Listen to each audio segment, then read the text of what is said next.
Zinepju graudiņš, vārds katrai dienai. Nebīsties un neatkāpies. Šodienas rakstu vieta. Nebīsties, jo es esmu ar tevi. Neatkāpies, jo es esmu tavs Dievs. Es tevi stiprinu, es tev arī palīdzu, es tevi uzturu ar savas taisnības labo roku. Redzi, kaunā paliks un par izsmieklu kļūs visi, kas pret tevi iedegas naidā un dusmās. Iznīks un ies bojā visi, kas meklē nesaskaņas ar tevi. Jesaja 49. nodaļa, 9. līdz 11. pants. Šodienas pārdomas. Šodienas rakstu vieta ir patiesi iedrošinoša.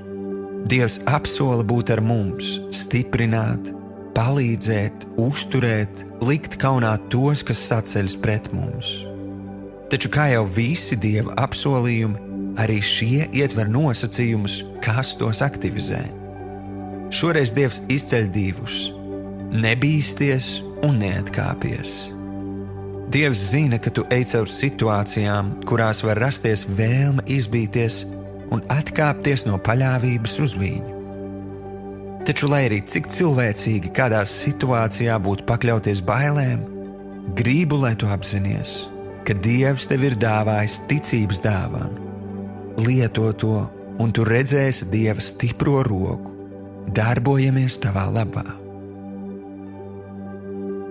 Šodienas lūgšana.